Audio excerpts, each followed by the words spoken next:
Hola, hola. Pues aquí estamos de nuevo en este video y como es de costumbre, queremos darles las gracias por pasar a nuestro canal y les animamos a que sigan pasando por ahí, dándonos ahí su manita levantada de like y suscribirse y activen la campanita para que les lleguen las nuevas notificaciones cuando saquemos los nuevos videos. Háganos su comentario, compártalo. Tenga toda la libertad para hacerlo. ¿De acuerdo? Muy bien, vamos, como también es costumbre, vamos a analizar un poco acerca de un pasaje de la Biblia. Vamos a meditar un poquito en él y luego vamos a buscarle una aplicación para nuestra vida, para nuestra circunstancia actual. Y también, pues con esto va nuestro más sincero deseo, que le sea de bendición, que le sea de ayuda y le sea de ánimo para su vida. Vamos ahora a meditar en el texto que nos toca ahora. Es de Lucas capítulo 7. Vamos a continuar un poco ahí en Lucas, en el libro del Evangelio según San Lucas. Del capítulo 7 vamos a estar hablando, enfatizando dos versículos principalmente, pero es toda una historia. Y la historia comienza desde el versículo 28 del capítulo 7 hasta el 35.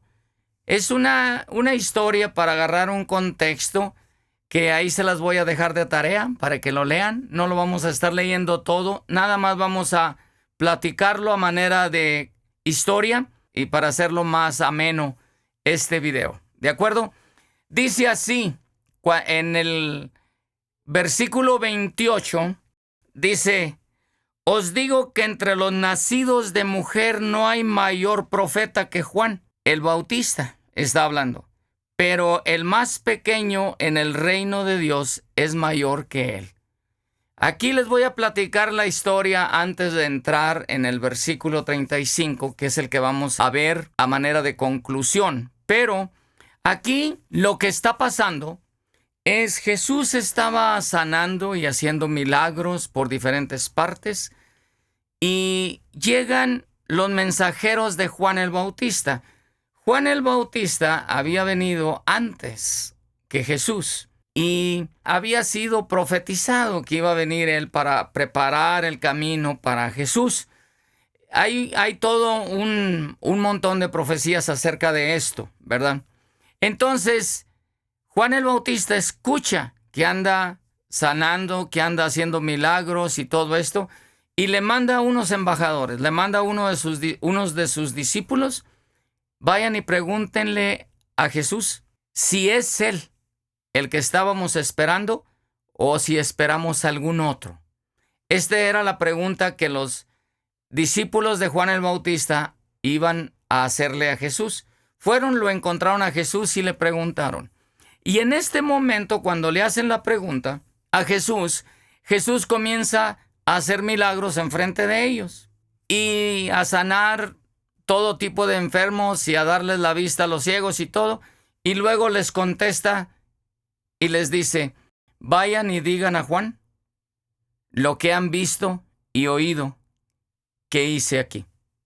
Y con esto era manera como de código entre ellos dos, porque con esto Juan iba a entender que Jesús era el Mesías, el que estaban esperando y todo esto. Ya estaba próximo Juan el Bautista a ser decapitado. Históricamente, no vamos a entrar ahorita con mucho detalle por aquella parte, pero esta es el trasfondo histórico de este pasaje que vamos a ver. Luego, ya cuando los discípulos de Juan el Bautista se van, Jesús comienza a dar un testimonio acerca de Juan. Y es lo que dice el versículo que acabo de leer, que es el versículo 28. Y reafirma la veracidad del mensaje de Juan. Y dice: de todos los que han nacido de mujer, él es el mayor profeta de todos ellos. Cuando toda la gente que lo estaba oyendo a él escucha esto, dice aquí el versículo 29, y todo el pueblo y los publicanos. ¿Quiénes eran los publicanos? Los publicanos eran el SAT, eran los cobradores de impuestos. son algo interesantes, ¿verdad? Ese tipo de personas. Y también lo eran en estos tiempos de Jesús. Dice el versículo 29, y todo el pueblo y los publicanos, cuando lo oyeron, aquí está la parte clave que vamos a estar viendo a través de toda esta historia de hoy. Justificaron a Dios bautizándose con el bautismo de Juan. Justificando a Dios. Debido a muchas veces a la manera como la Biblia está escrita y traducida, hay a veces complicaciones. ¿A qué se refiere con esta expresión? Toda la gente justificando a Dios, dice, se bautizó con el bautismo de Juan. En otras palabras, algunas otras versiones más modernas traducen y reconociendo el poder y la justicia de Dios, obedecieron a Dios bautizándose en el nombre de Juan. Más o menos palabras, pero más o menos ese es el sentido como versiones más modernas lo traducen para actualizar el idioma como está escrito aquí un poquito en un lenguaje antiguo. Luego dice, más, aquí viene el verso 30 y otra vez este versículo es de esos versículos que dan como lástima o que la gente, los protagonistas aquí como que dan pena ajena, algo así, ¿verdad? Es de estos que les he dicho en otros videos que a veces denotan tristeza o denotan que perdieron la oportunidad. Dice el versículo 30, mas los fariseos y los intérpretes de la ley desecharon los designios de Dios respecto de sí mismos, no siendo bautizados por Juan. ¿A qué se refiere aquí? Mas los fariseos, ¿quiénes eran los fariseos? Estos dos grupos, en otras partes de la Biblia, llama escribas y fariseos. Mire, más o menos en palabras actuales, los fariseos, los intérpretes de la ley, como dicen aquí, tenía que ver con teólogos. Eran personas estudiadas que habían estudiado teología. Eran los expertos en la ley, eran los intérpretes de la ley, eran los que organizacionalmente tenían el poder de interpretar la Biblia, ¿verdad? En aquel entonces. Y el otro grupo que eran los fariseos era el equivalente a lo que ahora en algunos círculos religiosos le llaman laicos, que han tomado pequeños cursos de la Biblia y que son como un poco menos educados, son un poco más prácticos en algunos aspectos y tienen a veces más tiempo dentro de la religión y todo así. En palabras actuales les llaman los escribas o los teólogos y los laicos, los que no tienen un título, por decir así, que no han sido, como es otra frase actual, pastores o ordenados de alguna institución religiosa.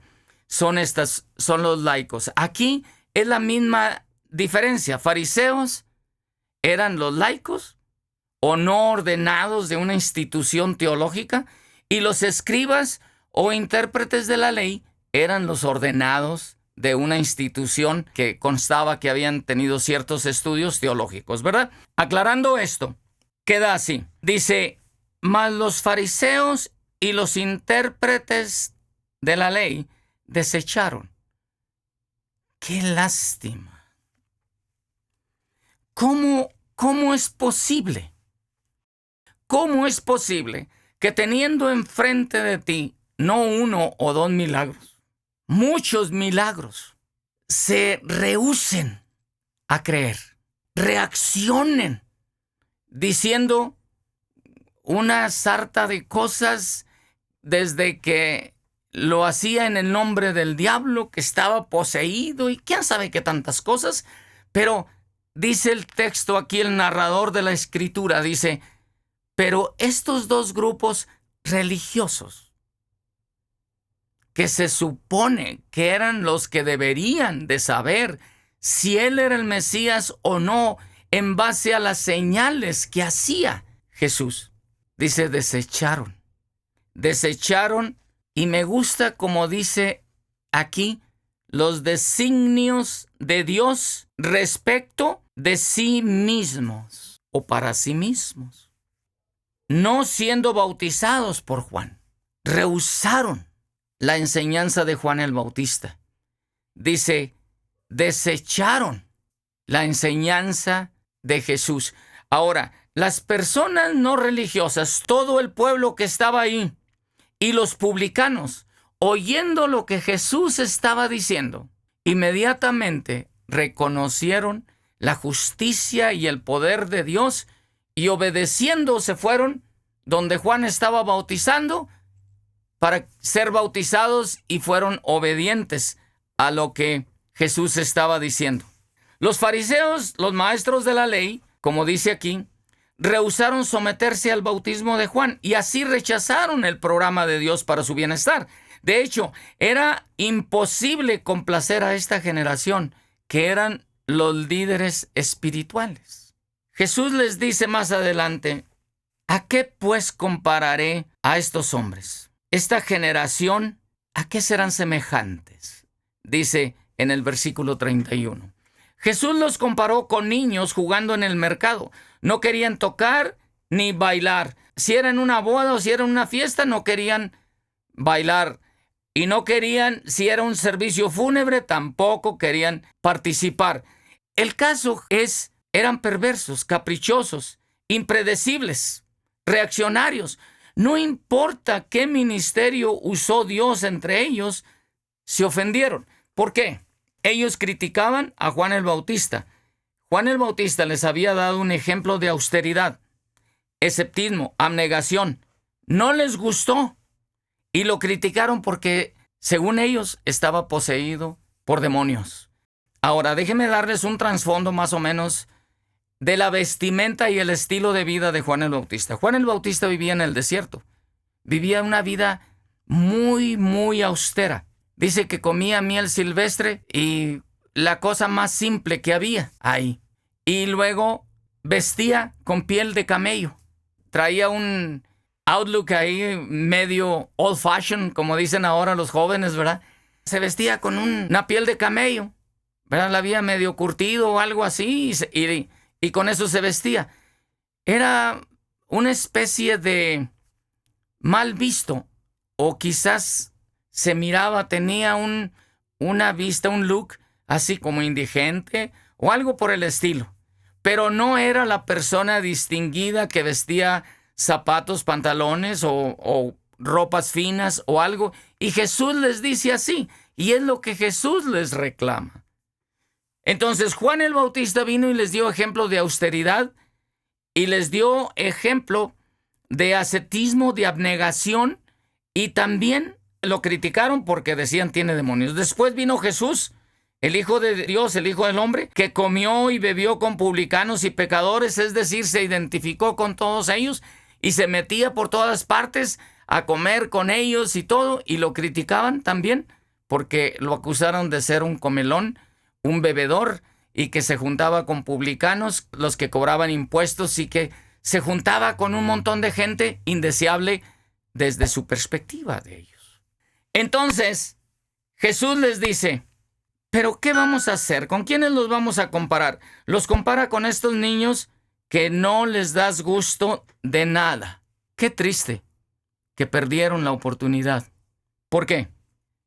Porque se pasaron el tiempo juzgando a Dios en vez de reconocer la autoridad y el poder de Dios y haberlo aprovechado como lo aprovecharon los demás, incluyendo los publicanos, que eran de las personas que no tenían muchas amistades, que digamos, ¿verdad?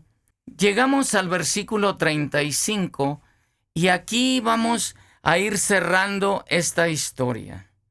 Es un fenómeno esto de criticar, esto de, por el otro lado, uno por un lado critica y por el otro lado tenemos a veces ese problema de querer dar gusto a todos. Queremos vestirnos de acuerdo o queremos hacer lo que las masas dicen y nos preocupa mucho lo que los demás piensen o digan de nosotros. Y quiero cerrar esto con este versículo 35. Dice así el 35. Pero la sabiduría es justificada por todos sus hijos. ¿A qué se refiere esto? Por un lado Jesús les está reprendiendo a los religiosos. Ustedes critican a todo mundo y todo mundo vive de acuerdo a su estándar porque todo mundo quiere complacerlos a ustedes. Y se olvidan de las realidades y se olvidan del poder de Dios, se olvidan de lo que es importante.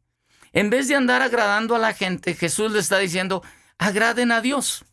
Porque si ustedes viven de acuerdo a la opinión de los demás, nunca van a poder darles gusto. Y concluye con esta frase también escrita. Me encanta la manera como está escrita porque me gusta investigar las palabras. Y aquí dice, pero la sabiduría es justificada por todos sus hijos. Aquí noten, cuando habla de la sabiduría se refiere a Él mismo. Jesús está diciendo esto. Les dice, pero ¿saben qué? La sabiduría es justificada por todos sus hijos. Y los hacía pensar. Esta parte me gusta de Jesús. Los hacía reflexionar. Pues si se suponía que ellos eran los sabios, pues los ponía a reflexionar un poco. Aquí, sabiduría se está refiriendo a Él mismo.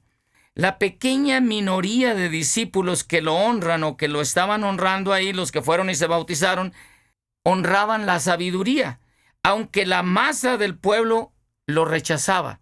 Aunque las masas estén impresionándose unos a los otros, Jesús les dice, pero la sabiduría es justificada por todos sus hijos.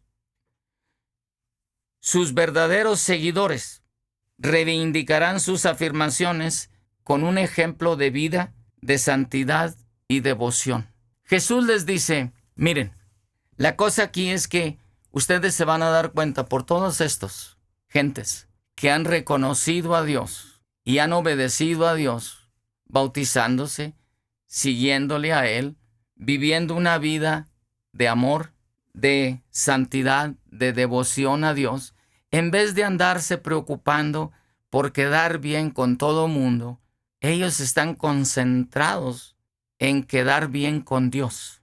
Agradando a Dios, todo lo demás se va a acomodar en su lugar. Y aquí vamos a cerrar esto con una pregunta que les quiero hacer. ¿Está muy preocupado en darle gusto a la gente? Deje un poquito eso. Intente darle gusto a Dios. Si usted le da gusto a la gente, a todo el que quiera, usted va a dejar de ser usted mismo. Y entonces va a tratar de vivir la vida de otros. Pero si usted agrada a Dios, usted va a ser libre de ser usted. Usted va a vivir la vida de Dios y Dios va a darle una nueva vida. Esto es lo que quiere decir este texto. Pero la sabiduría es justificada por todos sus hijos. El poder de Dios va a ser reflejado en la vida que usted viva cuando obedece el camino que Dios dicta para usted. En vez de olvidarse de los designios de Dios para usted, como lo hicieron este grupo de religiosos, sígalo y verá los resultados. Hasta aquí le vamos a dejar por hoy. ¿De acuerdo? Y recuerde, si le gustó este video, denos un like ahí, suscríbase, active la campanita, compártalo, háganos un comentario y ahí vamos a estar en contacto. ¿De acuerdo? Pásela bien. Hasta luego.